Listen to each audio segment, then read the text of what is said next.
Climate change could increase the risk of wildfires 50% by the end of the century.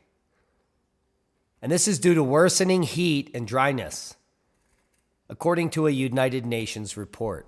Now, the United Nations is the least trusted group on Earth, as well as geoengineering sites like Geoengineering Watch by Dane Wigington. And they both claim that man-made sources are causing these fires. And according to some people, it's directed energy weapons, as well as carbon dioxide, that are lighting the world on fire. Isn't that hilarious? We're about to get to some facts that will blow your mind, including false narratives that are spreading like wildfire. Not only from groups like the IPCC and the United Nations, but alternative sources like Dane Wigington, up to their necks in gobbledygook. Wildfires are not becoming more intense. They are becoming more intense in the last few decades because things go up and down in cycles. And since the late 80s, we've had more forest fires. But the amount of fires we've had in recent memory in the last 80 years or so pales in comparison to the past. Trust me on that. Pales in comparison. And climate change is not causing more wildfires. The powers that be are. Governments are causing them. New Mexico's largest wildfire in history was lit by the feds. The people that are out there to protect you from forest fires lit the largest forest fire in New Mexico history, which still pales in comparison by multiple levels of some of the largest wildfires in recent memory. And the first wildfire we're going to talk about is the Great Miramichi Fire, which happened up in Canada and may be the biggest forest fire ever witnessed by humans in recent times. But almost no one has ever heard of it. And the fire only burned a day and a half, as compared to the New Mexico fire, which has been burning for months. And in that little day and a half, the Miramichi fire burned 1.62 million hectares, or 16,000 square kilometers, or 1/5 of New Brunswick's forests, making it the largest fire ever recorded in the Maritimes and the biggest wildfire ever identified in North America, period.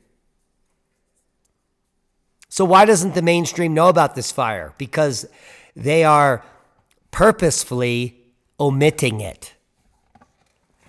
Because this fire is multiple times bigger than any fire that has ever burned in the last 100 years, period. And some of those fires take months to burn that size. This took a day and a half to burn 1/5 of New Brunswick.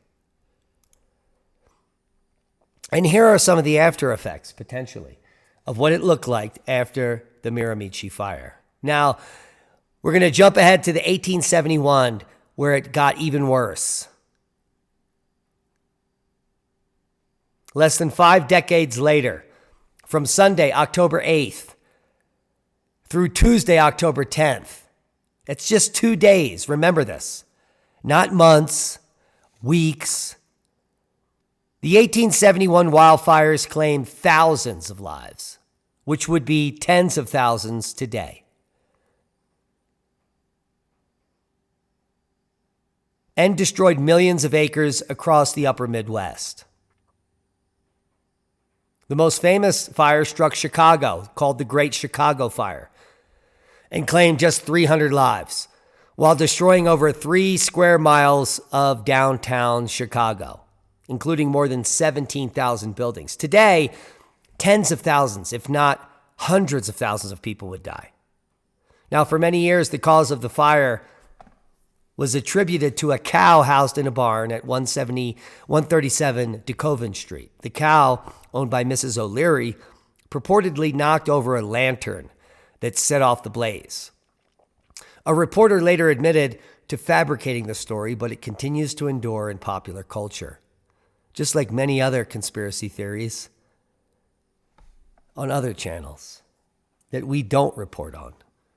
Now, the actual case of the fire was never determined, but weather conditions across the entire region during the summer and fall of 1871 produced conditions conducive to large, rapidly spreading fires, should one ignite.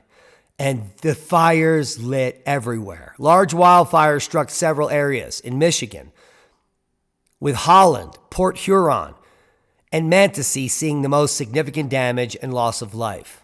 Although the exact death toll from the Michigan fires is unknown, it's likely claimed in excess of 500 lives, and that is an understatement. Probably more like 5,000.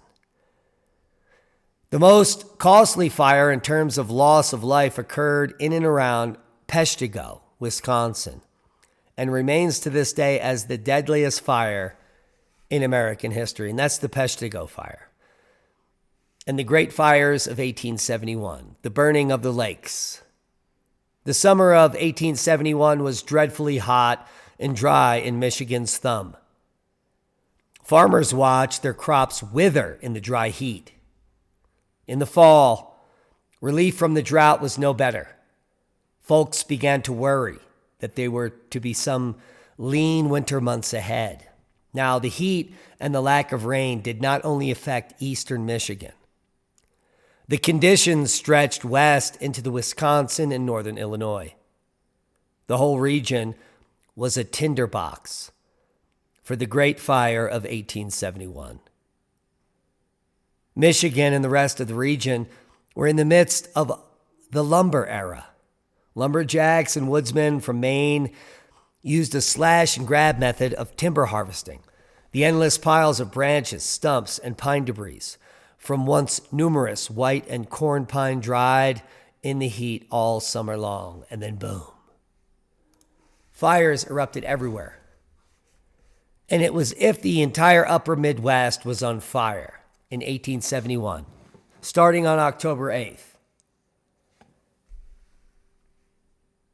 When people mention fire that occurred October 8th, 1871, most people assume that they're referring to the Great Chicago Fire. However, that would not be the case with this article. On October 8th, 1871, multiple fires brought havoc on cities in the United States. The most notable of these was the Great Chicago Fire, the Great Michigan Fire, the Port Huron Fire. Some include this as part of the Great Michigan Fire, but there's also the Peshtigo Fire. As Chicago was the fifth largest city in America during the time, the fire was the most reported and had the greatest impact on the economy. However, it wasn't the greatest. The other fires, especially the Peshtigo Fire, were greatly underreported. The Peshtigo Fire was much more disastrous and still to this day is significantly overlooked. Now, the quick statistical rundown for the Great Chicago Fire is also as follows. The fire spread quickly and covered an area of 3 1/3 square miles, leaving hundreds dead. Now compare that to the set of numbers that I'm about to give you. And you tell me that the Peshtigo Fire wasn't greater than the Chicago Fire. The quick statistical rundown for the Peshtigo Fire is as follows. Feeding on the ever-abundant nearby forest, the fire destroyed 1,875 square miles and claimed up to 3,000 lives. To this day, the Peshtigo Fire is still the deadliest fire in United States history. The Peshtigo Fire has been described as a wall of flame, a mile high, 5 miles wide, traveling 100 miles per hour, hotter than a crematorium, turning sand into glass. I would imagine that this sight would be a frightening sight to behold. And below are two stories from the fire. And both stories are sad, horrific, and explain the swiftness of the fire. And I quote, "One man watched helplessly as his wife and child were consumed by the fire, most likely thinking he was doing them mercy. He killed his remaining two children and then himself." The Lemke family was also having a rough time. As the fire quickly closed in, ready to add the Lemke farm to its menu, Charles Lemke and his wife, Frederique, who was about to have a baby, piled into the wagon with the couple's 5 children. Apparently, the horses spooked, and Charles was knocked from the wagon as the horses raced off. He managed to catch up, but just as he did, one of the horses was knocked down by debris. When Charles went to tend to it, the mare got away. He went to follow and then turned back to his family, only to see the fire had quickly ignited them. It makes you wonder, how often did natural disasters like this wipe out entire cities? And never a mention was made in any historical book, because this is a long time ago. So the big ones will remain, but the little ones, well, they will burn away into the disinformation history that we're living. The largest wildfires were 150 years ago. Nothing like today. There is no equivalent to a factor of 10 of any of the decimation of the public spaces like there was back from 1850 to 1880. Period. Yet the people that call themselves reporters, journalists, fail to acknowledge these occurrences because that is not in their playbook. They're paid by the UN and the powers that be to make you believe that what you're witnessing today is unprecedented. Have you ever seen Chicago, the entire city, burned to the ground? Multiple times over multiple decades? I do digress. Now, the Peshtigo fire is the most devastating forest fire in American history. Period.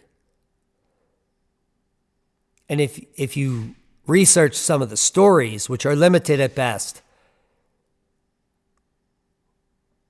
it was horrendous, where you would rather kill yourself and your wife and your family than to live another minute on earth. That's the scene in Peshtigo. Now, there's one other fire of note that we want to mention before we finish up tonight, and that's the Great Hinckley Fire of 1894, which rhymes with Al Gore. Now, the Great Hinckley Fire of 1894 was a spot fire, or a fire like at one of the food processing plants that's popping up all over the world. But unlike today, when we have huge amounts of firefighters and fire stations and capability to fight fire, back then it wasn't so good. Which is why the mainstream media has to lie to you and say this is much worse, because it's actually much better. But let's get to the facts. The Great Hinckley Fire in 1894. In early May 2007, just after ice out in northern Minnesota, a fire leapt life. And before it was over, more than 75,000 acres had burned in 2 countries.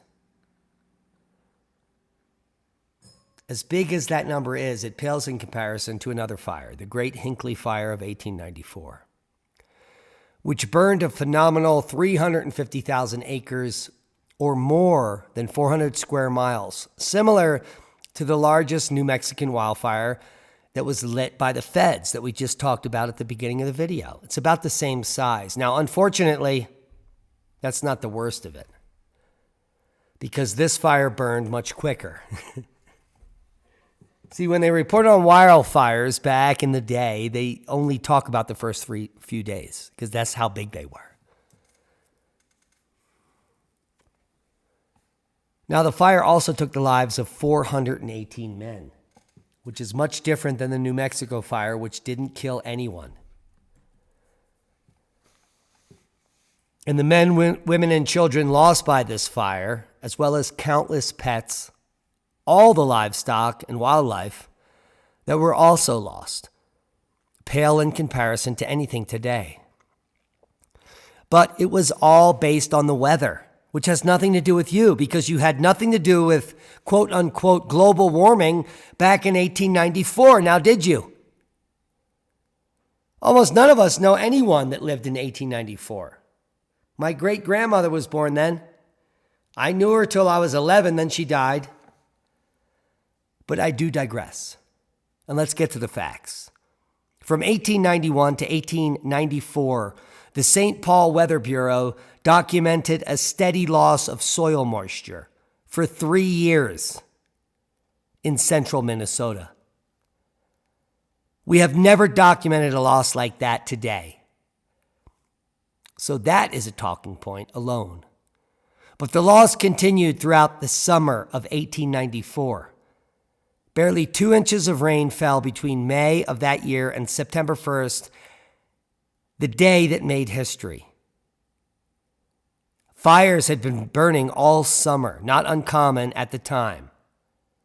A haze had been present throughout those hot days, as far south as St. Paul, with the smell of smoke everywhere. What was worse for townsfolk, though, was the unending dust that was stirred up with every footfall. Now, on September 1st, the fateful day, it was just another Saturday, filled with domestic and farm chores. Unless a fellow was employed at the Brennan Lumber Company, by far the largest employer in town, the company site spread across 36 acres. Huge sawdust piles were ubiquitous, as was the 28 million board feet of cut and stacked lumber. In addition, logs soon to enter the mill were piled high as well. For 200,000 board feet of lumber was cut in an average day, and that would be an ocean of logs. By noon, the wind had picked up. It was so strong that the Duluth pedestrians were assaulted by ashes and cinders, and the air felt like a furnace blast. By late afternoon, it was dark enough that lights were turned on across the city. Duluth was more than 70 miles from the fire front. An inversion was present. The hot air trapped by cooler air above it. Between the temperature climbing to 90, strong winds, lack of humidity, and the inversion, the perfect storm had been created. The converging fire first destroyed the towns of Mission Creek and then Brook Park before hitting Hinckley. Upon arrival, the fire was a solid wall to the south, east, and west. 2 fires managed to join together to make one large fire with flames that licked through the inversion, finding the cool air above. The air came rushing down into the fires to create a vortex or tornado of flames, which then began to move quickly and grew larger and larger, turning into a fierce firestorm. As stated by the Hinckley Museum, flames reached a height of 200 feet. Flaming debris was sent thousands of feet into the air due to convection columns. Fire whirls moved ahead of the main fire, touching down randomly and exploding into new fires everywhere. Horizontal vortices rolled forward with such speed that horses were unable to outrun it. Even the trains had difficulty staying ahead of the fire. Once the Brennan Mill caught on fire, all hope was lost. According to the New York Times, not only was every green and living thing licked up by the flames, but the soil itself was blackened and consumed, and the earth tore up in great holes and patches. Temperatures at the core of the fire were over 1,600 degrees, hot enough to melt barrels of nails and fuse rail car wheels to the tracks. And yet they want to blame you today on these minuscule wildfires that are set by transients, retarded campers, and ass tarts. Holy macaroni. Hope you got something out of the video. The powers that be are as smart as a snail and are as calculating as a banker. They want you bankrupt and complicit on their every move. What's your next move? I hope it's self-sufficiency and proper prior planning in the next paradigm, which is coming. And no one's bumming. I can't wait till the empire ends. Not by fire, but by ice. And that's boom. Subscribe to the channel if you haven't. Share this with like-minded people and be safe. We love you. Thanks to all our one-time donors, our Patreons that fund these videos, and the heroes that share them. We love you. Be safe.